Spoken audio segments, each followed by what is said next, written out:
नमस्कार दोस्तों आज मैं लेके आई हूँ डंडे का एक ऐसा उपाय जिसको यदि आप कर लेंगे तो आपके घर में आपका बेटा या पति जिसको भी शराब की लत लगी होगी वो दोबारा से शराब नहीं पिएगा। इसके साथ ही दोस्तों मैं आप लोगों को बता दूं, ये उपाय आज तक आपको किसी ने नहीं बताया होगा। ये बहुत ही कारगर उपाय है और 100% ये कार्य करता है। दोस्तों शराब की लत व्यक्तिगत जीवन में इतना ज्यादा अंदर ही अंदर लोगों को खोखला कर देती है, पारिवारिक कलेश बने रहते हैं और व्यक्ति हमेशा ही परेशान रहता है। दोस्तों वीडियो को शुरू करने से पहले मैं मेरे आराध्य श्री लक्ष्मी नारायण को मैं कोटि कोटि प्रणाम करती हूँ, मैं उनको कोटि कोटि नमस्कार करती हूँ। दोस्तों शराब पीना आजकल का एक पैशन हो गया है। लोग पैशन में अपनी शराब पीते हैं और लोगों का एक ट्रेंड है। वर्तमान समय में शराब को बड़ा सेलिब्रेट किया जाता है और अपने बर्थडे पार्टी में और किसी भी अच्छी पार्टी में अपने घर में शराब लाना लोग अपने ये जो हैसियत है उसको दिखाते हैं। लेकिन दोस्तों मेरा तो यही कहना है, शराब शारीरिक स्वास्थ्य के साथ ही नहीं बल्कि हमारे पारिवारिक जन के रिश्तों में भी मतभेद पैदा कर देती है।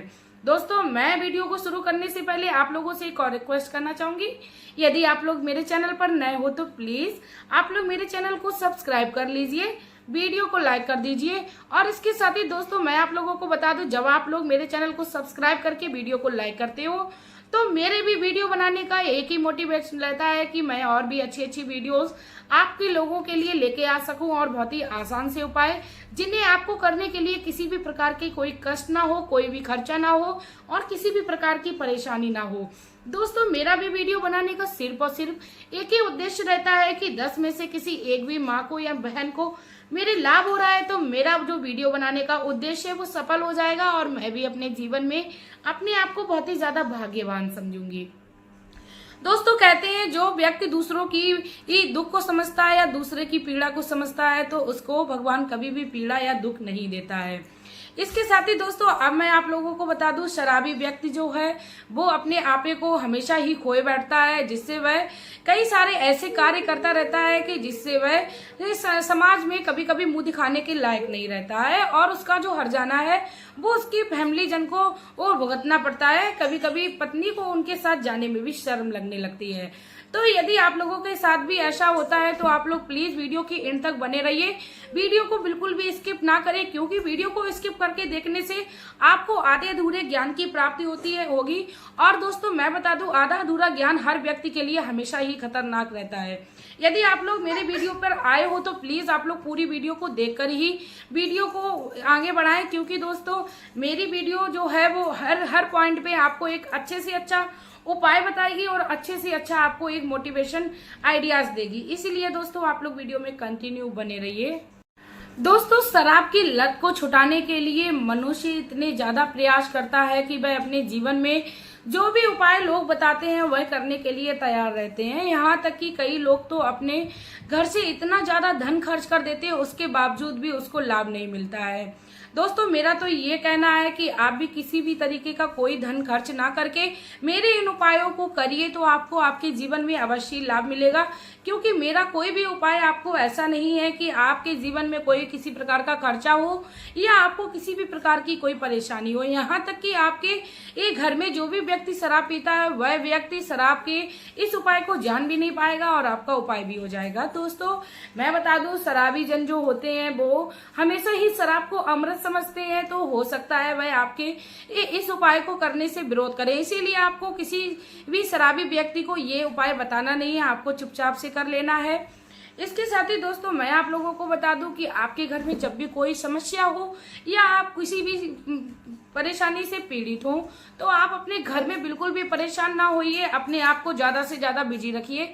सबसे बड़ा मूल मंत्र यही है आपको दुख से निजात पाने की, क्योंकि व्यक्ति जब अकेले में रहता है तो उसके अंदर जो दुख है वो घर कर जाता है और व्यक्ति यहाँ तक हताश हो जाता है कि अपने जीवन को भी ये व्यक्ति खत्म करने की सोच लेता है। इसीलिए दोस्तों मेरा आप लोगों को एक ही सजेशन रहता है, यदि आपके घर में किसी प्रकार की कोई समस्या चल रही है या आप किसी भी परेशानी से गुजर रहे हैं तो अपने आप को आप ज्यादा से ज्यादा बिजी रखें। बिजी रखने के लिए अब आप लोगों का क्वेश्चन रहेगा कि मैम मैं क्या कर सकती हूँ। दोस्तों बिजी रखने के लिए आप अपने आप को भगवान की भक्ति में लगा सकते हैं। जी हाँ दोस्तों, कलयुग का एक सबसे बड़ा आसान अपने आप को बिजी रखने का उपाय यही है कि आप अपने भगवान की भक्ति में हमेशा ही लीन रहें। इससे आपके घर में पारिवारिक जो कलेश चल रहे होंगे, आपके घर में जो भी परेशानी चल रही होगी, उससे निजात मिलेगी। साथ में दोस्तों आपका मन जो है वो भी शांत रहेगा।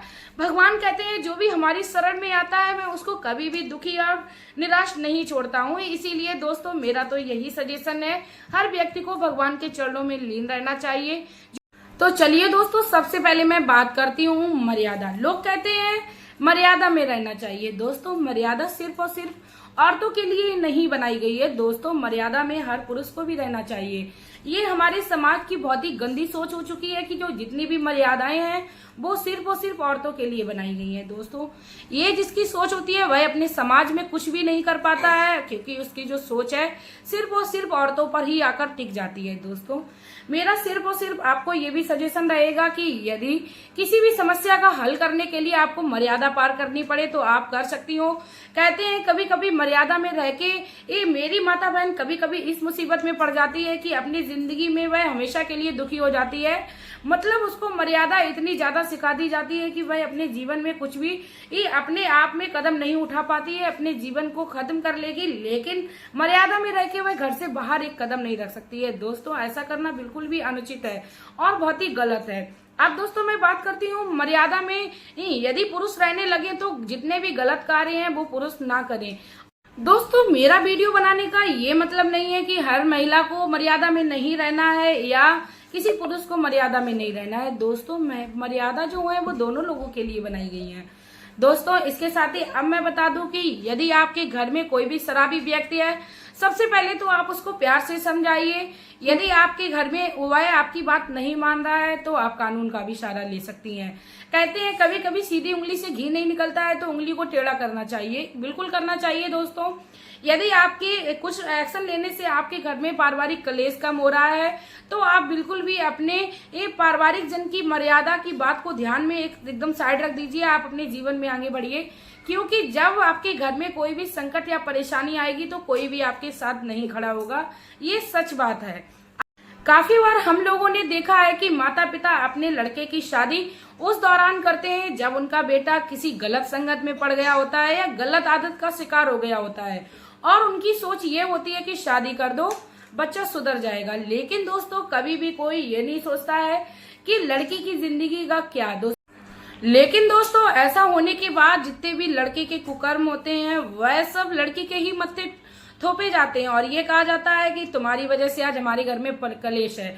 दोस्तों ये हमारे समाज में बहुत ही ज्यादा देखने को मिल रहा है। दोस्तों इस लोगों की सोच को हमें बदलना है। यदि हमें अपने पति को बिल्कुल सही सलामत या किसी भी नशे या किसी संगत से दूर करने के लिए हमें मर्यादा पार करनी पड़े तो मैं तो कहती हूँ हर लेडीज को अपनी मर्यादा पार करनी चाहिए। डंडे के इस उपाय मात्र से आपके घर में हमेशा के लिए सुख समृद्धि आ जाएगी। दोस्तों मैं आप लोगों को बता दूं डंडे की जोर पर कहते हैं भूत भी भागते हैं। और इसके साथ ही दोस्तों मैं आप लोगों को बता दूं डंडे का एकमात्र ऐसा उपाय है जिसको मैं लेके आई हूं अपनी वीडियो में, आज तक आपको किसी ने नहीं बताया होगा। दोस्तों यदि आप लोगों को मेरा ये उपाय अच्छा लगे तो प्लीज आप लोग मेरी वीडियो को ज्यादा से ज्यादा शेयर कर दें और हर महिला को अपने दूसरी महिला के दर्द को समझना चाहिए और उसके हाथ से हाथ मिलाकर उसके हर कदम पर उसका साथ देना चाहिए। सबसे पहले तो उपाय में मैं यही बताना चाहूंगी कि आपके जो भी आराध्य हैं, आपके जो भी इष्ट हैं, आप उनसे प्रार्थना करिए रात दिन की हे मेरे इष्ट, हे मेरे आराध्य, आपकी कृपा से हमारे घर में जो भी नशे रूपी समस्या चल रही है या कोई भी ऐसी समस्या है जिससे आप निजात नहीं पा रही हो, आप उनसे दिन रात प्रार्थना करिए और उनसे ये कहिए आप उससे मुझे निजात दिलाइए। क्योंकि दोस्तों भगवान की शरण में जो भी जाता है वह कभी भी खाली हाथ नहीं आता है। सबसे पहला तो उपाय मेरा यही रहेगा आप सभी माताओं बहनों को मेरा। उसके बाद अब मैं बात करती हूँ, क्योंकि इस दुनिया में यदि संकट आएगा तो उसको हमेशा ही भगवान ने ही पार कराया है। हम व्यक्ति की कोई औकात नहीं होती है कि किसी भी संकट से हम लोग निजात पा ले। इसीलिए आपको इस तरीके से भगवान की शरण में रहकर अपना जीवन यापन करना है। इसके साथ ही दोस्तों अब मैं आप लोगों को बता दूं कि यदि आपके जीवन में शराब से लेके कोई भी समस्या चल रही है तो आप एक डंडे का भी उपाय कर सकते हैं। डंडे का उपाय करने के लिए आपको मंगलवार के दिन ये उपाय करना है और मंगलवार के दिन आप सुबह में उठिए, स्नान करिए, अपनी पूजा पाठ को समाप्त करिए। जिस तरीके से आप डेली करते हो पूजा पाठ को समाप्त करने के बाद आप भगवान सूर्य नारायण को अवश्य एक लोटा जल चढ़ाएं, क्योंकि इतना कर लेने से हमारे अंदर जो बल होता है वह बढ़ जाता है, हमारे अंदर जो नकारात्मक ऊर्जा होती है वो समाप्त हो जाती है। भगवान सूर्य देव को जल चढ़ाने से हमारा तेज बढ़ता है और हमारे अंदर जो भी नकारात्मक सोच लोगों के लिए होती है वह खत्म हो जाती है। भगवान सूर्य देव हमेशा ही उस व्यक्ति को खुश रखते हैं जो व्यक्ति भगवान सूर्य देव को एक लोटा जल नियमित रूप से चढ़ाता है। उसके बाद दोस्तों आपको पूजा पाठ समाप्त कर लेने के बाद आपको भगवान श्री बजरंगबली बाबा के मंदिर में जाना है। दोस्तों आपको याद रखना है, जब आप श्री बजरंगबली बाबा के दर्शन करने जाएं तो आप भगवान राम के अवश्य दर्शन करें, क्योंकि कहा जाता है राम भक्त हनुमान है, इसीलिए राम की पूजा जब करेंगे तभी हनुमान बाबा हमें उसका फल देते हैं। राम नाम की जहाँ पर माला होती है वहां पर हनुमान बाबा स्वयं विराजमान हो जाते हैं। दोस्तों आपको हनुमान जी के मंदिर में जाना है, भगवान श्री राम का जयकारा करना है, क्योंकि राम नाम का जयकारा भगवान को अति प्रिय है। दोस्तों इसके साथ ही आप मंदिर में आसन लगाकर बैठ जाइए और श्री बजरंगबली बाबा से प्रार्थना करते हुए अपने चालीसा को करिए। चालीसा जो हनुमान बाबा का होता है उसी चालीसा का आपको मंदिर में बैठे बैठे जाप करना है। मानो आपको ऐसा समझना है बजरंगबली बाबा आपकी हर समस्या को सुन रहे हैं और उस चालीसा से आपके जीवन में काफी अच्छा प्रभाव पड़ने वाला है। इसके बाद दोस्तों आप श्री बजरंगबली बाबा के चरणों से उनका बंधन या सिंदूर ले लीजिए। दोस्तों जब आप हनुमान बाबा के चरणों से बंधन को ले रहे हो तो आप श्री राम नाम के 11 बार जरूर ही जाप करें। दोस्तों ये अति आवश्यक है कि आप राम नाम का जाप करें। उसके बाद जब आप चरणों से बंधन को ले रहे हो तो हनुमान बाबा से विनती करते जाएं और उस बंधन को लेते जाएं, क्योंकि दोस्तों कहा जाता है कि भगवान से जब हम प्रार्थना करते हैं पूर्ण भाव से तो भगवान अवश्य हमारी मनोकामना को सुनते हैं। क्योंकि जब हम उनसे बंधन ले रहे होंगे तो उनको अपनी समस्या भी तो बतानी है कि मेरी ये समस्या है और मैं आपको आपके इस बंधन को, इस सिंदूर को प्रसाद के रूप में अपने घर ले जा रही हूँ। इसलिए हे बजरंगबली बाबा आप मेरी इस समस्या का समाधान करिए और मैं आपका प्रसाद लेके जा रही हूँ। यदि आपकी कृपा से मेरे घर में हमें मनोकामना की पूर्ति होगी तो मैं अपने परिवार सहित आपके दर्शन करने आऊंगी। दोस्तों इतना कहने के बाद आपको श्री हनुमान बाबा के बंधन को लेके घर पर आना है। उसके बाद दोस्तों आप लोगों को क्या करना है, आपके घर में आपने जो डंडा निकाल के रखा था उस डंडे पर आप बंधन को लगा लीजिए। हो सके तो आप जय श्री राम लिख लीजिए तो अति उत्तम है। इसके बाद दोस्तों उस डंडे को आप अपने घर के मंदिर में रख लीजिए, क्योंकि उसमें राम नाम अंकित हो चुका है। राम नाम जो है वो सर्वश्रेष्ठ है, इसीलिए राम नाम का हमें बहुत ही अच्छे से ख्याल रखना चाहिए। और संध्या के समय जब आपके घर में आपके बेटे हों या पति हों, उनके लिए आप जब वो हो सकता है वो इन उपायों को ना कराएं तो आप जब उपाय को करें जब वह सो जाएं। आप जैसे ही शराबी व्यक्ति सो रहा हो आप उनके पास जाइए और जय श्री राम का मन में ही रटन करें और उस डंडे का स्पर्श उस शराबी व्यक्ति के मस्तक पर कराएं। दोस्तों आपको उस डंडे का स्पर्श कराना है और भगवान श्री राम का ध्यान करना है। राम नाम की माला को आपको किसी भी समय नहीं छोड़ना है। आप कोई भी कार्य करें, डंडे से संबंधित कोई भी उपाय करने जाएं तो आप राम नाम की माला को बिल्कुल नहीं छोड़ना। इतना करने के बाद दोस्तों 11 बार आप स्पर्श करा के आप उस डंडे को पुनः उसी स्थान पर रख दीजिए जिस जगह पे आपने रखा है। ये उपाय दोस्तों आप लोगों को 7 दिन तक लगातार करना है। आप मंगलवार के दिन से इस उपाय को करिए और लौट के आपको सोमवार या मंगलवार के दिन तक ही कर लीजिए तो अति उत्तम है। ये उपाय करिए दोस्तों, आपके जीवन में श्री बजरंगबली बाबा की कृपा प्राप्त होगी। लेकिन दोस्तों ये उपाय करने से पहले आप अपने मन में पूर्ण भाव बना लेना कि अवश्य मेरा कार्य सिद्ध होगा, तो आपके जीवन में इसका सकारात्मक प्रभाव अवश्य मिलेगा। इसके साथ ही दोस्तों अब मैं आप लोगों से एक रिक्वेस्ट करना चाहूंगी, यदि आप लोगों को मेरी ये वीडियो अच्छी लगी हो, भगवान से संबंधित लगी हो, किसी प्रकार का खर्चा नहीं लग रहा हो, किसी भी प्रकार का आपका समय व्यर्थ ना हो, इसलिए आप इस वीडियो को मेरी ज्यादा से ज्यादा शेयर करें, क्योंकि हर बहन को लाभ होना चाहिए, हर किसी का दुख हमें हर महिला को समझना चाहिए। इसके साथ ही दोस्तों अब मैं वीडियो में आप लोगों से लेना चाहूंगी विदा। आपका प्यार और कीमती समय देने के लिए धन्यवाद।